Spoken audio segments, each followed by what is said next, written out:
Okay, hello, you lovely nerds. Okay, so there's a productivity trap that I think a lot of people fall into. And I'll just say it because if you spend more time organizing your system than you spend doing the actual work, then I feel like the system has failed you because you basically just created a second job for yourself. And hey now, hey, hey now, this is what dreams are made of. Sorry, these voice notes are getting hopefully more fun by the day. I know I'm trying to do a mix of like deeply philosophical, but also very helpful voice notes at the same time. Sorry for the tangent. Okay, so yeah, I've been there. Literally I've built like elaborate Notion setups with databases and like linked views and color coded tags, and then literally spent an entire afternoon reorganizing the system instead of doing the research I was supposed to be doing. Right? Come on, dissertation productivity. And the tool itself, it just became a task, and for me, that's not really productivity. It just became procrastination with better aesthetics. I don't know. Don't be mad.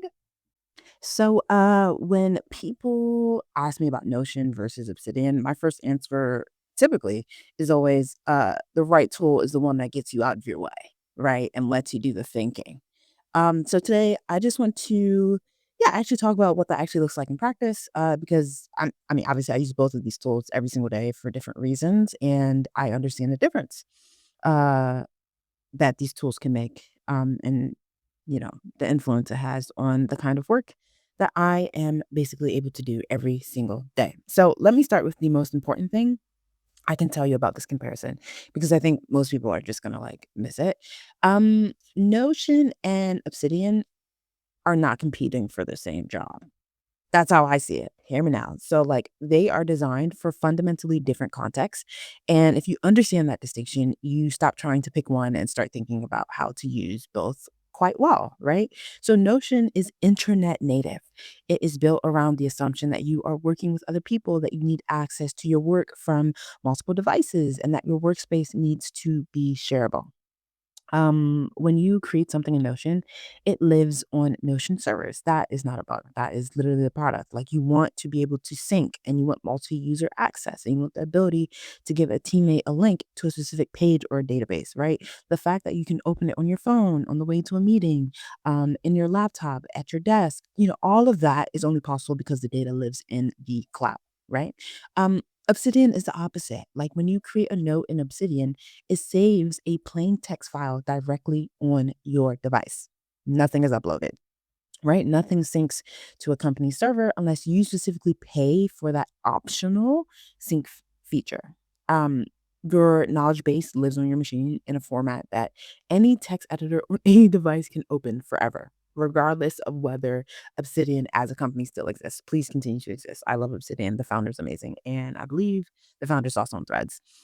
So those are two genuinely different philosophies about where your work should live. And neither is wrong. Like there are answers, these tools are answers to different questions, essentially, is what I'm saying.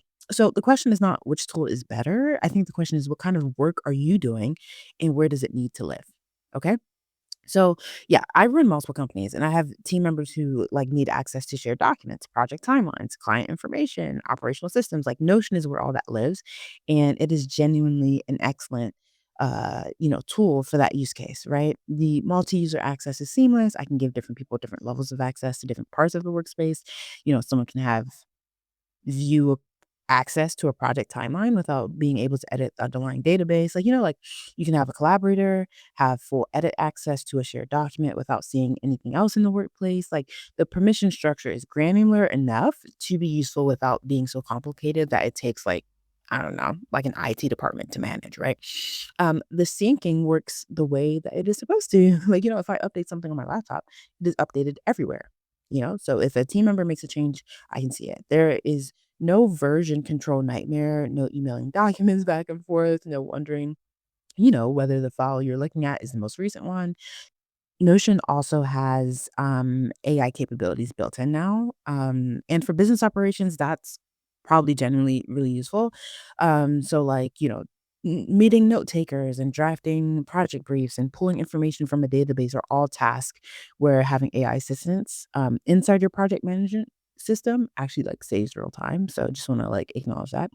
For anything that needs to be collaborative, operational, and accessible from literally anywhere, Notion is going to be that tool for you, right? Because it's designed for that work and it does it quite well. Um, okay, so now let me tell you about the other kind of work. So, the kind that does not need to be shared, and this is why I always talk about Obsidian in this way. Obsidian is the kind of tool that you use if you want a workspace that is deeply personal, highly sensitive, or just requires a level of depth and privacy that cloud based tools cannot provide, period. Right. So, as a researcher, I work with certain data sets or certain categories of information that have very strict data protection requirements around them. So that information cannot be uploaded to a cloud service. It cannot be processed by an external AI system. Those are not preferences. Those are responsibilities I have as a researcher. So Obsidian is where that work lives because Obsidian is the only tool in my stack where I can be completely certain that nothing leaves my machine. Right? And I know obviously that is not a niche situation. Like there are so thousands of people who listen to this podcast every single week, right? So if you work in healthcare, law, finance, academic research, or any field that handles confidential information, you probably already know that not everything can go into a standard cloud tool with standard terms of service. Right. So local first tools like Obsidian exist precisely for that category of work. And more professionals, I think, should know about it, right? So beyond the privacy and compliance angle, there's something else that Obsidian does that Notion is not really designed to do. It supports the kind of thinking that happens before you know what you are building, right? So Notion is excellent for executing on a plan. And I think, in my opinion, Obsidian is excellent for forming a plan, right? So when I am doing deep research, I am not managing tasks or collaborating with a team. I am reading. I'm taking notes. I'm making connections between ideas, following threads I do not fully understand yet, and really building a personal knowledge base that reflects how I actually think. And Obsidian's linking system, where you can connect any note to any other note and see a visual map of how your ideas relate to each other is genuinely useful for that kind of work, in a way that Notion's database structure is just not, right? So the file formats in many ways matter too, right? Every note in Obsidian is a markdown file, .md, right? Which is plain text with simple formatting. And that means your notes are completely portable. So if Obsidian shut down tomorrow, please don't shut down. You would still have every single note perfectly readable, um, in a format that has existed for decades and will continue to exist, right? So you are not locked into anyone's proprietary system. And your knowledge base is yours in a way that is hard to like properly overstate. Like you own it. Like you download Obsidian, bam, create your vault. It is yours, right? Um, Now, here's where it gets interesting because Obsidian is not just a note-taking app, at least for me. It is the foundation of a much more integrated personal system. Um, and let me actually show you what I mean. So, if you have been following my local AI spiel all across social media, you know that I connect a local language model to my Obsidian knowledge base. So, let me just explain what that actually means in practice, without getting into the technical like particularities of it. A local language model is an AI that runs entirely on your device. So no data leaves your machine. When I connect that model to my Obsidian knowledge base, what I'm doing is giving the AI access to my notes, my project information, everything that I have stored locally. And the AI can then use that information to help me, like a personal assistant. The reason this matters is because you want clarity of information. You know how important it is for me, and you know why I advocate for this so much, why I'm building a company around it. It is to protect your critical thinking.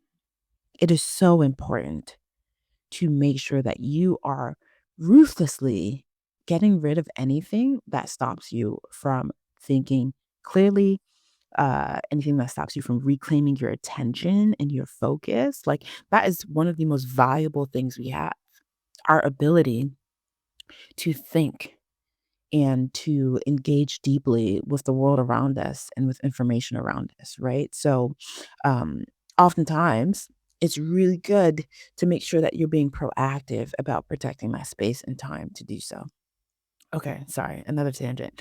Um, where was I? Yeah, so I was talking about, like, essentially, like, yeah, when the local AI is answering a question or, um, just, I don't know, helping me think through a problem, it is drawing from my own knowledge base, not the general internet, not someone else's, data. It's drawing from my notes, my frameworks, my research. That makes that assistance genuinely personal in a way that generic AI assistants, like, just cannot be, right? Um, and I also use AI agents that are connected to the system to handle the overhead of project management. So reminders, follow-ups, updating my calendar, keeping track of what needs to happen when, all these different things are happening, that don't require my actual thinking, like, you know what I mean? Like, I have agents that handle that layer so that I do not have to, and this is just good from a project management perspective because once again, I'm sorry, if I have to manage the database, I just created more work for myself. I want to do work. I want to think. I do not want to manage the, overhead of having to do all of that. That is just personally just a waste of my time. Um, yeah, so essentially, this is a principle that I keep coming back to. The best use of AI is protecting your thinking time, not replacing your thinking. Um, and if I can automate the task of managing my productivity system, I get to spend that time on the work that actually requires my brain. That is the goal, right? And the key thing to understand about why this works with Obsidian specifically is that the local AI only knows what I have explicitly put into my knowledge base. So there's no ambiguity about where the information is coming from, right? There's no concern about, sensitive data being processed by an external system. The whole setup is contained, private, and under my control. Okay. Um, so one more thing about Obsidian that I do not see enough people talk about um, is the fact that it functions as, in many ways, like a resilience layer for everything else in your system. So obviously, like Notion, like any software has gone down before, right? And most cloud tools have, right? So when a cloud service has an outage, if all of your work lives there, you are stuck. Like you cannot access your notes, your project information, your research, and the work does not need to, like the work does not stop needing to be done just because the server somewhere is like having a bad day, right? That's what I'm trying to get at.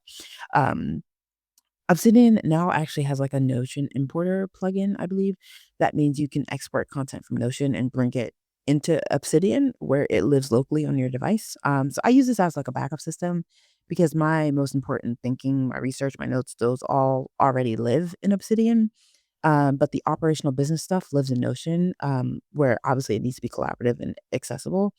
Um, but obviously, it's important to back that up to Obsidian so that I always have a local copy. So if Notion like went down tomorrow, obviously don't want that to happen.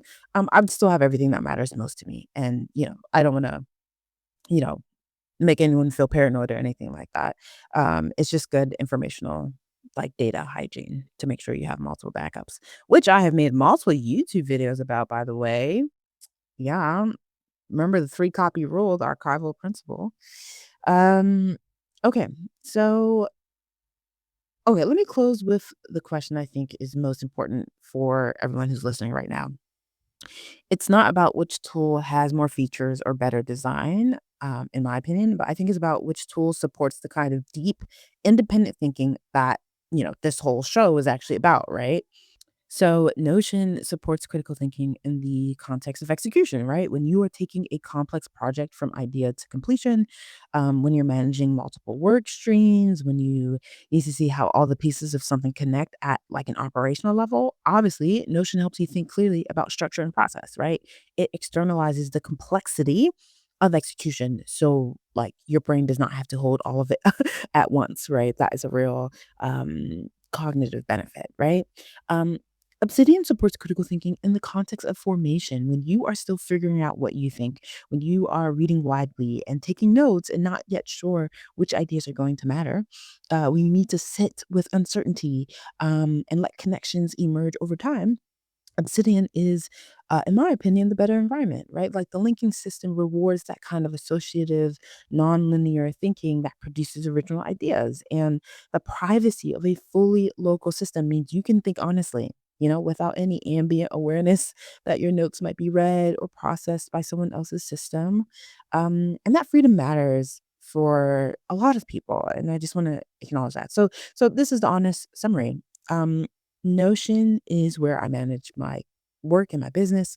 And Obsidian is where I do my thinking. And both are necessary. Like, neither is sufficient on its own. And the people who get the most out of both are the ones who stop trying to make like one tool do everything and instead build a system where each tool does exactly what it's best at. Right. So, as someone who thinks for a living, that distinction is not abstract to me. It is the difference between a day where I feel like I got somewhere intellectually and a day where I just like kept managing things around, preparing to do something, but not actually doing something, right? Um, so yeah, hopefully that makes sense. Notion is for collaboration, operational work, anything that needs to be accessible from anywhere by multiple people. Obsidian is great for individual thinking, sensitive research, private knowledge, and connecting a local AI ecosystem that keeps your most important intellectual work entirely under your control. So yeah, they're not competing. They're just both complementary systems that I think are great. And I think the productivity trap is when you once again spend more time on the system than on the actual work, right? The way out of that trap, in my opinion, hear me out, is just being ruthlessly clear about what each tool is for and refusing to let either of them become more complicated than the work requires. Okay. So if this episode gave you a clearer picture of, yeah, like where each tool belongs in your workflow, share it with someone who has been trying to decide between them, and let them know that they do not have to choose. Yeah, thanks for listening to these voice notes. Follow, subscribe, comment wherever you are listening. I would love to know what your experience has been with Notion or Obsidian, and talk to you in the next voice note.